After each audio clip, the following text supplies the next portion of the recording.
करनी होगी करनी होगी करनी होगी। सुख सरकार है तू हाय तू हाय तू। सुख सरकार है तू।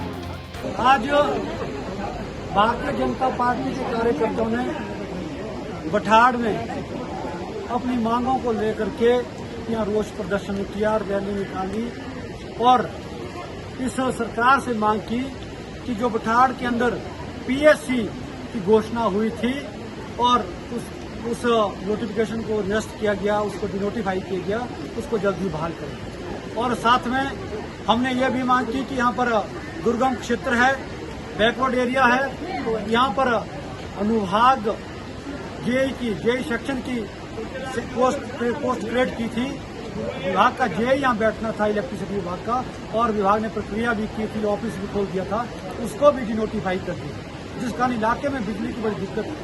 इस इलाके का 33 केवी का सब स्टेशन बनना है, वो सरकार ठंडे बस्तर में डाल दिया है और यहाँ की जो सड़कें हैं उनकी हालत बहुत ही खराब है। चाहे वो डोगरा सड़क मिशाल सड़क हो, चाहे वो शील गरूड़ी सड़क हो या शुंगर की सड़क हो, टिप्पणी की सड़क का काम ठप पड़ा हुआ है, गाड़ी वाहन चलते हैं। यानी कि लोगों का इतना रोष कि जब से सुखी सरकार आई है पूरे इलाके को विकास के नाते ग्रहण लग गया है। आज लोगों की मांग है कि बठाड़ के स्कूल के अंदर अध्यापक होने चाहिए। आप आज लोग इसलिए सड़कों पर उतरे हैं कि लोगों को लग रहा है कि सुख की सरकार ने, सुखविंदर सिंह सुक्खू की सरकार ने विकास के नाते कुछ नहीं किया, उल्टा लोगों को कर्ज के बोझ के तले दबा दिया। आज महिलाओं के लिए जो इन्होंने वायदे किए थे उस पर खरा नहीं उतर पाए, लेकिन एचआरटीसी में 10 रुपये किराया लेना शुरू कर दिया। अस्पताल के अंदर 10 रुपये की पर्ची लगा करके इसी सरकार ने आम गरीब के ऊपर बोझ डाल दिया।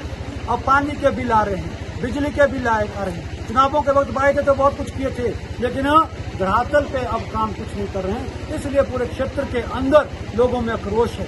लोगों को ये लग रहा है कि कुछ दिन पहले मुख्यमंत्री इस घाटी में आए और यहाँ पर नाच गान करके चले गए, लेकिन बदले में एक भी कई किसी नए डेवलपमेंट की घोषणा नहीं की, विकास कार्य के नाते एक भी चीज की घोषणा नहीं की। इसलिए लोग घोर निराशा में है और लोग सड़कों पे उतर गए हैं। सड़कों में हम देख रहे हैं कि किस तरह से गड्ढे पड़े हुए हैं, लेकिन रोड विभाग पूरी तरह से सोया हुआ है।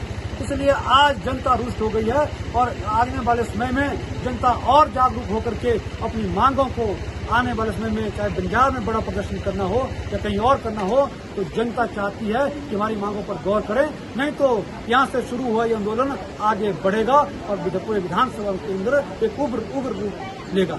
मैं आज मुख्यमंत्री को, कांग्रेस सरकार को, अधिकारियों को चेताना चाहता हूँ कि शीघ्र ही आप जनता के कार्यों पर, जनता की आशाओं के अनुरूप काम करना शुरू कर दें, अन्यथा जनता का इस तरह से धरना प्रदर्शन और इस तरह का रोष सहन करने के लिए आपको तैयार रहना पड़ेगा, क्योंकि जनता जागरूक हो गई है। उनको लग रहा है कि सरकार ने हर क्षेत्र के अंदर हमारे साथ धोखा किया है।